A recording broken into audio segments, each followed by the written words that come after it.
তাহলে আমরা আজকে নতুন অঙ্ক করব। আমাদের গত দিন পর্যন্ত যে অঙ্ক ছিল অর্থাৎ ফিনান্সিয়াল ম্যাথ আমরা করছিলাম, সেই ফিনান্সিয়াল ম্যাথ আমাদের কিন্তু অধ্যায়টা শেষ হয়ে গেছে। তাহলে আমাদের আজকে নতুন অঙ্ক হচ্ছে পারমুটেশন এন্ড কম্বিনেশন। দেখেন, এটা সম্ভবত আপনাদের এখনো করা হয়নি। পারমুটেশন এন্ড কম্বিনেশন, এটা বিন্যাস এবং সমাবেশ। বাংলায় যদি বলা হয়, একটা পার্ট বিন্যাস, একটা পার্ট সমাবেশ। এখন আপনাকে প্রথম অবস্থায় মনে রাখতে হবে, এই যে অঙ্কটা আপনি করছেন, দুইটা পার্ট আছে।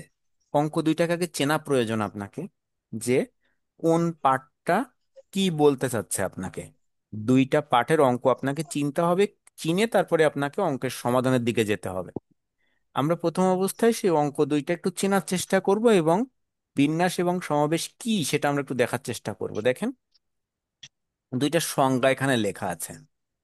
সংজ্ঞা কি বলছে, বিন্যাসে কি বলছে, যে বিভিন্ন বস্তু, একটু ভুল আছে, বিভিন্ন বস্তু থেকে কয়েকটি অথবা সবগুলোকে একত্রে নিয়ে ক্রম অনুসারে সম্ভাব্য যত রকমে সাজানো যায়, তাদের প্রতিটিকে এক একটি বিন্যাস বলে। তার মানে কি বলছে, আমার কাছে বিভিন্ন ধরনের বস্তু আছে, অর্থাৎ কয়েক প্রকার জিনিস আছে। সেই কয়টা বস্তুকে আমরা ক্রম অনুযায়ী সাজাবো, এবং কত উপায়ে সাজানো যায় সেটাই হচ্ছে আমাদের বিন্যাস। আর সমাবেশ, সমাবেশ জিনিসটা কি, বিভিন্ন জিনিসের মধ্য থেকে কয়েকটি বা সবগুলো প্রত্যেকবার নিয়ে ক্রম না মেনে কতগুলো দল গঠন করা যায়, তাদের প্রতিটিকে এক একটি সমাবেশ বলে।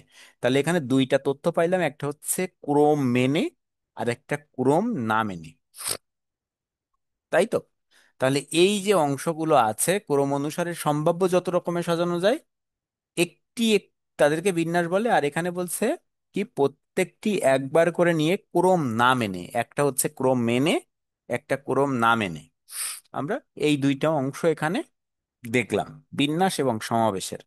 এই বিন্যাস এবং সমাবেশ, আমরা যদি এর পরের পাঠে যাই, যে বিন্যাস আর সমাবেশ কি সেটা আমরা একটু জানার চেষ্টা করলাম। এখন দেখেন, এই বিন্যাস হচ্ছে পারমুটেশন, আর সমাবেশ কম্বিনেশন। এই বিন্যাস আর সমাবেশের পার্থক্য দেখবো আমরা। দেখেন, NPR লেখা আছে, NPR। একইভাবে যদি আমি এই NPR কে মানে একটু ভাঙতে চাই, তাহলে সেটা কি হয়? দেখেন, NPR কে ভাঙলে হয় N ফ্যাক্টোরিয়াল/N−R ফ্যাক্টোরিয়াল। N ফ্যাক্টোরিয়াল, এটাকে কি বলা হচ্ছে, ফ্যাক্টোরিয়াল। ফ্যাক্টোরিয়াল আমরা যে বিস্ময়সূচক চিহ্ন দেখছিলাম বা জানি আমরা, সেটা। তাহলে N ফ্যাক্টোরিয়াল/N−R ফ্যাক্টোরিয়াল, এটা হচ্ছে পারমুটেশন। দেখেন, এরপরে আমরা যদি আরো একটু একে ক্যালকুলেশন করতে চাই, আরো একটা ভাবে ক্যালকুলেশন করা যায়, যে কোনো ভাইয়া পি ফ্যাক্টোরিয়াল। কোথায় গেল? হ্যাঁ ম্যাম, বলেন। ভাইয়া পি কোথায় গেল? এই যে এনপিআর লিখছেন, নিচে ভেঙে আচ্ছা, লিখছেন ওই এন, বা পিটার এটা কি সূত্র? কারণেই, হ্যাঁ পিটার কারণেই ওইটা হয়েছে, যে N ফ্যাক্টোরিয়াল/N−R ফ্যাক্টোরিয়াল। NPR হচ্ছে ওর ফরম্যাট, পারমুটেশন। বুঝতে পারছেন? জি ভাইয়া, বুঝছি। আচ্ছা, তাহলে এখানে আপনি কি আমাদের এখানে আজ থেকেই জয়েন করলেন, না এর আগে ক্লাস করেছেন আপনি? ভাইয়া এর আগে একটা ক্লাস করছিলাম, পরে যে আপনি মাঝে আর একটা ক্লাস নিছিলেন, আমার ফোন নষ্ট হয়ে গেছিল। আচ্ছা আচ্ছা আর আচ্ছা। এই আজকে 3 নম্বর ক্লাস। আচ্ছা ঠিক আছে। তাহলে NPR, তাহলে এই NPR দেখেন, এই উপরে যে N আছে, এই N এর ফ্যাক্টোরিয়াল, আর নিচে কি N−R এর ফ্যাক্টোরিয়াল। এটাকে আমরা মাথায় রাখবো। এবার দেখেন, আমি যদি সাপোজ আমি একে একটা উদাহরণ দিই, 5P7। আচ্ছা, 5P7, তাহলে আমাদেরকে কি হবে, 5 ফ্যাক্টোরিয়াল/5−7 ফ্যাক্টোরিয়াল। 5−7 ফ্যাক্টোরিয়াল। কিন্তু দেখেন, এবার কথা আছে, এই যে অংশটা কখনো এরকম লেখা যাবে না। এন এর মান সব সময় বড় হবে, আর এর মান সব সময় ছোট হবে। কারণ কি, আমরা বলছি কতগুলো থেকে সামান্য কিছু নিয়ে সাজাবো বা সবগুলো নিয়ে সাজাবো। তাহলে কখনো 5টা থেকে 7টা নেওয়া যায়? যায় না। 7টা থেকে 5টা নেওয়া যায়। তাহলে 7P5 লিখতে পারবো। কিন্তু বা 3 লিখতে পারবো, কিন্তু 5p7 লিখতে পারবো না। অর্থাৎ এন এর মানটা সবসময় বড় হবে, আর এর মানটা সবসময় ছোট হবে। এইটুক কি ক্লিয়ার, এই যতটুক কথা বললাম? জি ভাইয়া জি বুঝছি। স্যার। আচ্ছা, এবার দেখেন, তাহলে এই জায়গাটায় আমরা ভাঙছি কিভাবে? যে কোনো ফ্যাক্টোরিয়াল ভাঙার শর্ত হচ্ছে সেটা ইনটু তার থেকে একবার দিয়ে ফ্যাক্টোরিয়াল। দেখেন এখানে এন ফ্যাক্টোরিয়াল ছিল, তাহলে এন ইনটু n-1 ফ্যাক্টোরিয়াল। কি বললাম? যে কোনো ফ্যাক্টোরিয়াল ভাঙার শর্ত সেটা ইনটু তার থেকে একবার দিয়ে ফ্যাক্টোরিয়াল। তাহলে n-1 ফ্যাক্টোরিয়াল। আর ফ্যাক্টোরিয়াল মূলত কি, ক্রমিক সংখ্যাগুলির গুণফল, সেটা আমরা আরো একটু পরে বুঝবো। দেখেন, তাহলে এখানে ছিল n-r ফ্যাক্টোরিয়াল, তাহলে n-r ইন্টু n-r-1 ফ্যাক্টোরিয়াল। ঠিক আছে? তাহলে আমাদের এই হচ্ছে একটা সূত্র, এই সূত্রটাকে আমরা নিয়ে আমাদেরকে কাজ করতে হবে। তাহলে এনপিআর এর সূত্র কি? n ফ্যাক্টোরিয়াল/n-r factorial. আর n-r ফ্যাক্টোরিয়ালকেও যদি আমার কখনো ভাঙানোর প্রয়োজন হয়, তাহলে n ইন্টু n-1 ফ্যাক্টোরিয়াল আর n-r ইন্টু n-r-1 ফ্যাক্টোরিয়াল। ঠিক আছে? ভাই আপনার কথা শোনা যাচ্ছে না কেন হঠাৎ করে? আপনারা কি শুনছেন না? আপনি শুনতে পাচ্ছেন না? ইফাত, আপনি শুনতে পাচ্ছেন? ইফাত, আফিয়া, তিশা? জি স্যার, শুনতে পাচ্ছি। জি। ম্যাম, জি তাহলে স্যার শুনতে পাচ্ছি। হয়তোবা আপনার ওইখানে একটু অসুবিধা হতে পারে নেটওয়ার্কের। আচ্ছা, এবার দেখেন, এই যে অংশটা, আর আমি আজ থেকে আমি রেকর্ডিং করছি, প্রত্যেকটা ক্লাস রেকর্ডিং প্রত্যেক ক্লাসেই পাবেন, দিনেই পাবেন। জি স্যার, এইটা করলে আরো ভালো হয়। তাহলে দেখা গেল যখন আমরা নোটগুলো তুলবো তখন আপনার কথাগুলো আবার রিপিট শুনতে হ্যাঁ, পারলে কোনো ভালো সমস্যা না। হয় আমি আর আমি আমি এটা আসলে থার্ড ইয়ারের ক্লাস নেই, থার্ড ইয়ারে প্রত্যেক দিন নিজের দিনের রেকর্ডিং দিনে দেয়া হয়, কিন্তু এখানে আসলে প্রত্যেক দিন দেয়া হয় না। এই কারণে আমি এটা আজকে থেকে রেকর্ডিং চালু হয়েছে, আজকে থেকেই আমি আপনাদেরকে রেকর্ডিং দিব এটার প্রত্যেক দিন। আচ্ছা, হ্যাঁ স্যার, দেখেন। ওই যেহেতু নতুন অধ্যায় এখন থেকে দিলে ভালো হবে। হ্যাঁ, হ্যাঁ, হ্যাঁ, সেই চিন্তা করে আমিও আজকে থেকে রেকর্ডিং করা শুরু করছি। আগেও রেকর্ডিং আছে, আপনার আমাদের যে চ্যানেল আছে ওখানে রেকর্ডিং আছে, কিন্তু আপনারা ওইভাবে তো খুঁজে পান না। এই কারণে আমি আজ থেকে মোটামুটি এভাবে দেওয়ার চেষ্টা করছি। তাহলে এই যে অংশটা আমরা দেখলাম, এখান থেকে এই যে বলছিলাম না, ফ্যাক্টোরিয়াল হচ্ছে ক্রমিক সংখ্যার গুণফল।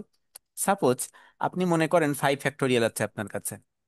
এই 5 ফ্যাক্টোরিয়াল, ফ্যাক্টোরিয়াল বলতে কি, এক করে কমার কথা বলছি না। 5 ফ্যাক্টোরিয়াল ক্যালকুলেশন করলে কি হবে? 5 ইন্টু 5 মাইনাস 1 ফ্যাক্টোরিয়াল। এটা হচ্ছে আমার সূত্র, বলছিলাম না, যে কোনো ফ্যাক্টোরিয়াল ভাঙাতে গেলে সেটা ইন্টু তার থেকে একবার দিয়ে ফ্যাক্টোরিয়াল। তাহলে 5 ইন্টু কত হয়? 5 ইন্টু 4 ফ্যাক্টোরিয়াল। তাহলে এই 4কে যখন আমি আবারও ফ্যাক্টোরিয়ালে ভাঙাবো তখন কি হবে? 4 ইন্টু 4 মাইনাস 1 ফ্যাক্টোরিয়াল। তাহলে দেখেন তো, প্রত্যেকবার এক করে কমতে থাকবে। তাহলে এই জি এক করে যদি কমে, তাহলে 5 ফ্যাক্টোরিয়াল যদি ক্যালকুলেশন করি, 5 ইন্টু 4 ইন্টু 2 ইন্টু 1। এই কারণে বললাম ফ্যাক্টোরিয়াল ক্রমিক সংখ্যাগুলির গুণফল। ক্যালকুলেটর আছে আপনাদের কাছে? জি জি স্যার, স্যার আছে। আচ্ছা, ক্যালকুলেটরটা একটু ধরেন, দেখেন। 5 ফ্যাক্টোরিয়াল দেখেন তো খুঁজে পাচ্ছেন কিনা? ফ্যাক্টোরিয়াল হচ্ছে শিফট x⁻⁻1 আছে না? দেখেন ওখানে আছে শিফট x⁻⁻1 আছে, দেখেন ওইখানে ফ্যাক্টোরিয়াল আছে। জি স্যার। আচ্ছা, তাহলে ফ্যাক্টোরিয়াল শিফট x⁻⁻1 দিয়ে সমান দেন। দেখেন 5 ফ্যাক্টোরিয়ালের মান আসছে, কত আসছে? 120। 120। এবার আপনি 5 4 3 2 1 কে গুণ করেন, 5 ইন্টু 4 ইন্টু 3 ইন্টু 2 ইন্টু 1 গুণ করেন, দেখেন 120 আসে।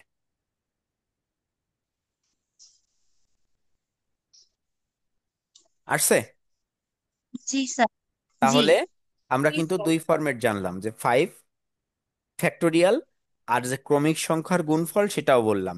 আরো একটা জিনিস দেখেন, এই জায়গায় যে যে 5p, এই এনপিআর আছে না, আমি যদি একটু এরকম লিখতাম 5p2 ধরে নিলাম, তাহলে এখানে শর্ত কি? 5টা থেকে 2টা করে নিয়ে সাজাবো, তাই বোঝাচ্ছে না? পারমুটেশনের বাংলা কি বলছিলাম? সাজানো। তাহলে 5টা থেকে 2টা করে সাজাবো, এটার একটা সূত্র আছে। প্রথমে 5 দেন, এবার শিফট গুণ দেন, শিফট দিয়ে গুণ। দেখেন পি আসে।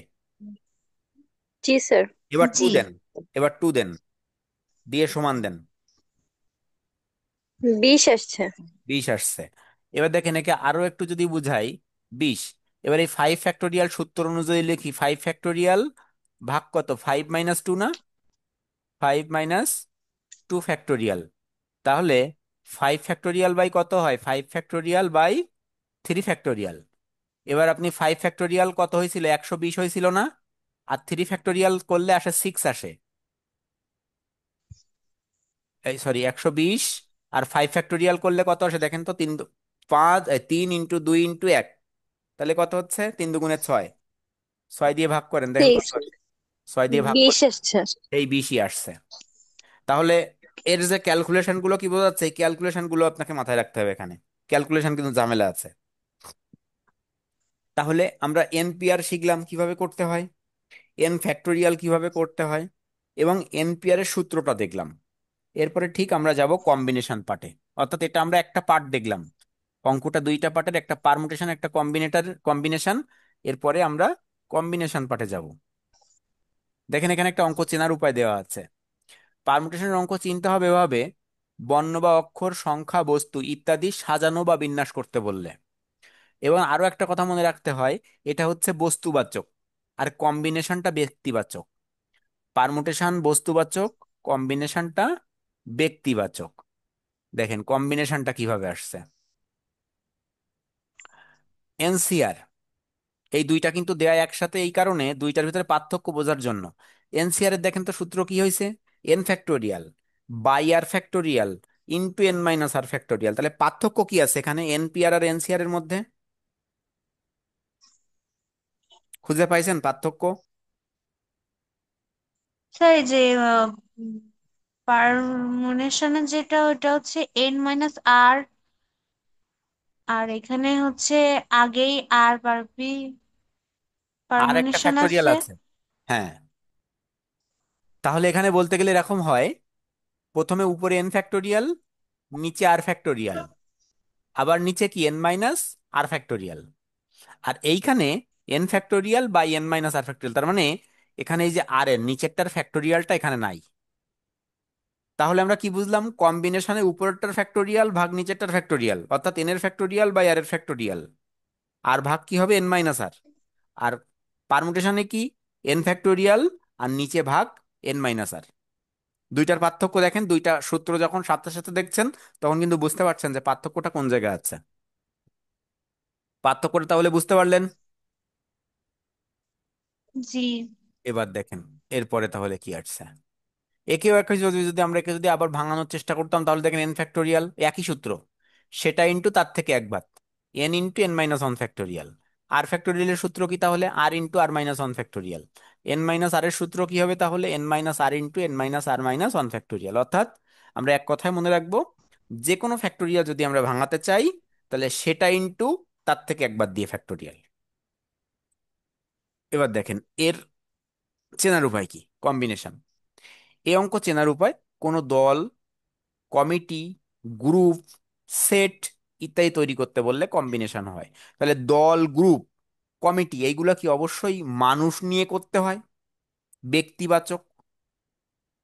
তাহলে কম্বিনেশন ব্যক্তিবাচক, পারমুটেশন বস্তুবাচক। কনসেপ্টটা কি ক্লিয়ার দুইটার মধ্যে, পারমুটেশন আর কম্বিনেশনে? কারো কোনো জি। প্রশ্ন আছে, এই জায়গায় কোনো প্রশ্ন আছে? না স্যার। আচ্ছা, আপাতত কোনো ভাইয়া, প্রশ্ন তিন নেই। নাম্বার লাইনে ওই যে 3 নাম্বার লাইনে ওই নিচের ওইটা কি সূত্র আসছে? হ্যাঁ এটা সূত্র, ওই যে যে কোনো ফ্যাক্টোরিয়াল ভাঙাতে বলছিলাম না, যে কোনো ফ্যাক্টোরিয়াল ভাঙালো সেটা ইন্টু তার থেকে একবার। এই যে এন ফ্যাক্টোরিয়াল দেখেন, n × n - 1 ফ্যাক্টোরিয়াল, আর factorial, r × r - 1 factorial, n - r, তাহলে n - r × n - r - 1। যে কোনো ফ্যাক্টোরিয়াল ভাঙাতে বললে সেটা ইন্টু তার থেকে একবার দিয়ে ফ্যাক্টোরিয়াল। ঠিক আছে, জি ভাইয়া। পরেরটায় যাচ্ছে। এখন দেখেন আমাদের 1 নাম্বার অঙ্ক আছে 15p3। এই 15p3 ক্যালকুলেশন করছি আমরা। 15 ফ্যাক্টোরিয়াল বাই 15 - 3 ফ্যাক্টোরিয়াল, সূত্র চিন্তা করেন এনপিআর এর সূত্র, n factorial by n - r factorial.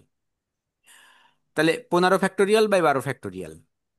15 factorial দেখেন, ও একটু ভাঙানোর চেষ্টা করছি। 15 ফ্যাক্টোরিয়াল তাহলে 15 কি, 15 × 15 - 1 ফ্যাক্টোরিয়াল বাই 12 ফ্যাক্টোরিয়াল। কত হয়েছে? 15 × 14 ফ্যাক্টোরিয়াল বাই 12 ফ্যাক্টোরিয়াল। আবার যদি 12কে ভাঙাই, তাহলে আবার 12 × 12 - 1। একইভাবে দেখেন তো আপনি, 15, 14, 13 এভাবে ভাঙাতে ভাঙাতে 12ও তো ফ্যাক্টোরিয়াল আসবে। তাহলে 12 ফ্যাক্টোরিয়াল নিচে 12 ফ্যাক্টোরিয়াল আছে, এরা কাটাকাটি হয়ে যায়। জি ভাইয়া। জি। তাহলে এরা কাটাকাটি হয়ে গেলে আমার কি থাকে? 15, 14, 13। 15, 14, 13 যদি আমরা গুণ করি, তাহলে দেখেন আসে 2730। একটা পার্ট আমরা দেখলাম। এবার আমরা ঠিক এর দেখেন আর একটা রূপ আছে, 15p3, 15 ফ্যাক্টোরিয়াল বাই 15 - 3 ফ্যাক্টোরিয়াল। তাহলে কত হচ্ছে? 15 ফ্যাক্টোরিয়াল বাই 12 ফ্যাক্টোরিয়াল। একে আমরা 2730, আপনি ক্যালকুলেটর ধরেন, 15 শিফট x⁻⁻1 ভাগ 12 শিফট x⁻⁻1 সমান দেন, দেখেন 2730 আসে।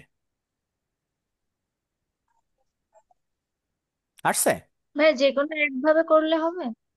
হ্যাঁ, আমি এটাকে বিভিন্ন পার্ট, আমাকে এক একটা অঙ্কের মধ্যে এক একভাবে করতে হবে। এই কারণে একটা অঙ্ককে কতভাবে ক্যালকুলেশন করা যায় সেটা দেখাচ্ছি। তাহলে 15 ফ্যাক্টোরিয়াল, তাহলে 15 শিফট x⁻⁻1 ভাগ 12 শিফট x⁻⁻1, তাহলে কত হচ্ছে? সমান দিলে 2730 আসে সবার। হ্যাঁ স্যার, আসছে। আবার দেখেন, জি স্যার। হ্যাঁ এবার দেখেন আরো একটা পার্ট আছে, আরো একভাবে করা যায় সরাসরি। 15p3, তাহলে 15p3 ক্যালকুলেশন করেন, 15 শিফট গুণ 3 সমান দেন, দেখেন 2730। তাহলে আমরা এই একটা অঙ্ককে যতভাবে করা যায় ততভাবে আমরা দেখলাম। এখন আমি এই তিনটা অঙ্ক কখন কি করব? যদি কখনো অঙ্কটা 3 মার্কস বা 4 মার্কসের দেয়, তাহলে অবশ্যই আপনাকে এই অঙ্কটা করতে হবে, এই ফরম্যাটটা, বড় ফরম্যাটটা। যদি অঙ্কটা 1 মার্কসের পার্ট এতে আসে, তাহলে আপনি হয় এটা করবেন, নতুবা এই 3 লাইন করবেন। যদি অঙ্কটা 4 মার্কসের আসে, তাহলে কিন্তু এই দুইটা করলে আপনি মার্কস পাবেন না। কারণ 4 মার্কসের যদি কখনো দেয়, তাহলে অবশ্যই আপনাকে জানতে চাচ্ছে যে অঙ্কটা কিভাবে হয়, মানে সামগ্রিক ভাঙানো অংশটা দেখতে চাচ্ছে। তখন কিন্তু অবশ্যই আপনাকে এটা করতে হবে। ঠিক আছে, পরের অংশে যাচ্ছি। স্যার আমি হ্যাঁ এই বলেন। যে এইখানে হ্যাঁ, আহ, আমরা তো মানে দেখছি যে এনটাকে ভাঙাইলে হচ্ছে n × n - 1 এর হয়, আবার নিচের টুকু যদি ভাঙাই তাহলে সেইটা ইন্টু ওইটা থেকে 1 - দেয়। তাহলে আমরা এইখানে 15টাকে তো ভাঙাইছি, তাহলে 12কে কেন ভাঙাইনি, 12টা কেন রাখি দিছি? ধন্যবাদ আপনাকে প্রশ্ন করার জন্য। দেখেন তো, বড়কে আর ছোটকে, 12 আর 15-র ভিতরে 12 ছোট আর 15 বড় না? জি। দুইটাকে যদি আপনি ভাঙাতে থাকতেন, তাহলে তো ওই সবগুলোই অনেক লাইন হতো ওইভাবে ক্যালকুলেশন করতে করতে। তাহলে আমি বড়টাকে ভাঙালে, দেখেন 2-3টা বার ভাঙালেই আমার ওই ছোটটা সমান হয়ে গেছে, কাটাকাটি করতে পারছি আমরা। জি। বুঝছেন? আচ্ছা, ঠিক। জি। কাটাকাটি করতে পারছি, তাহলে আমাদের আর কোনো ঝামেলা নাই, আমাদের অঙ্ক দ্রুত শেষ হয়ে গেল বা আমরা করতে পারলাম। হ্যাঁ, এই জন্য ওটাকে ওই শর্ট ফর্মে করা ওখানে, কারণ ওটা জাস্ট আপনাকে বোঝানো হয়েছে যে এটা করা যায়। বুঝছেন? এই জন্য ওই ভাঙায় দেখাই দিছি ওখানে। আচ্ছা। জি স্যার, ঠিক আছে। আচ্ছা, পরের অংশে যাচ্ছি তাহলে।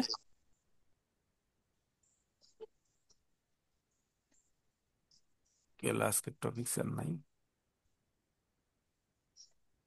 আচ্ছা, যাই হোক, তাহলে মোটামুটি এই এই পর্যন্তই আজকে থাকবে, কিন্তু এর মধ্যে দেখেন তো কারোর কোনো প্রশ্ন আছে কিনা। ভাইয়া ওই যে না স্যার। সলিউশনের একদম শেষ লাইনের যে 15, 14, 13 আবার 12 দিয়েছেন, এটা মানে কিভাবে হলো?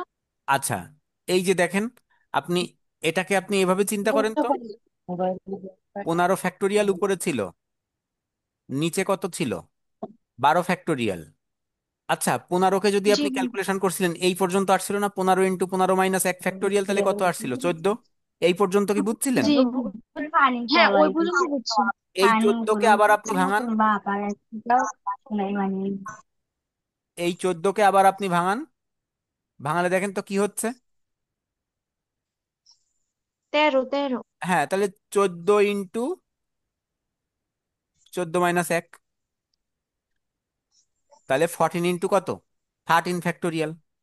এই কারণে ওই আর না দেখায় একটাকে দেখানো হয়েছে, আরগুলাকে এইভাবে করে দেওয়া হয়েছে এই ক্যালকুলেশন। ও আচ্ছা। ঠিক আছে, তাহলে এই যে ফরম্যাটটা দেখলেন। স্যার এখানে লাস্টে 12, হ্যাঁ বলেন। স্যার এখানে লাস্টে 12 পর্যন্ত রাখছেন কেন? 12 যে পর্যন্ত এই জায়গায় রাখছি কেন, হ্যাঁ থেমে গেছি ওইখানে কেন? ওইটা 12 পর্যন্ত। এই নিচে দেখছেন 12 ছিল, হ্যাঁ। এই কারণে আমি 12 পর্যন্ত জি। থেমে গেছি। কাটাকাটি করা যাচ্ছে। যদি নিচে 10 থাকতো, ও তাহলে আমি আচ্ছা ঠিক ওখানে আরো আছে। লিখতাম কি, 13, এই 12, 11, 10 ফ্যাক্টোরিয়াল। 11, 10। হ্যাঁ, আচ্ছা ঠিক আছে। তাহলে এই হচ্ছে তার ফরম্যাট মানে আপনাদের। আমাদের নিচে ফ্যাক্টোরিয়াল রাখতে হবে, তাই? হ্যাঁ হ্যাঁ, মিলাতে হবে, মিলাতে হবে এই দুইটা। যত জি সময় স্যার, পর্যন্ত না বুঝতে মিলবে তত পারছি। সময় ক্যালকুলেশন করতে হবে। এখন আপনাদের বাসার কাজ থাকবে, ঠিক এই 3 ফরম্যাটেই করবেন, এবং বাসার কাজ করে গ্রুপে দিবেন অবশ্যই। ধরে নেন জি। 16P7, একটা 16P7, আর একটা 21P15। এই দুইটা আপনাদের বাসার কাজ, ঠিক এই 3 ফরম্যাট করবেন। 3 ফরম্যাট কি, একটা ব্রড, একটা মিডিয়াম, একটা শর্ট। 3টা ফরম্যাটে কিন্তু অ্যান্সার একই আসবে। দেখেন আমার কিন্তু অ্যান্সার একই আসছে, 2730, 2730, 2730। অ্যান্সার কি আমার সেম আছে, জি শুধুমাত্র ভাইয়া। ফরম্যাট চেঞ্জ হয়েছে। ঠিক আছে, তাহলে আজকে এ পর্যন্ত। আমরা আচ্ছা ভাইয়া, ওই হ্যাঁ, কম্বিনেশনের ওই যে সূত্রটা দেখাইছিলেন না, ওই পেজটা একটু দেখাবেন? আগের পেজটা। জি ভাইয়া, কম্বিনেশনের আগের পেজটা।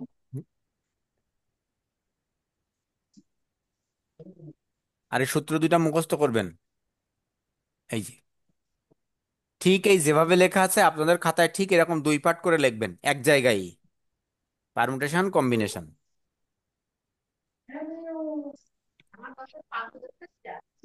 নিছেন? জি ভাইয়া। আচ্ছা, ঠিক আছে। আপনি কোন ডিপার্টমেন্টে? অ্যাকাউন্টিং। অ্যাকাউন্টিং। ঠিক আছে, ভালো থাকবেন। ধন্যবাদ আপনাদেরকে। জি ভাইয়া।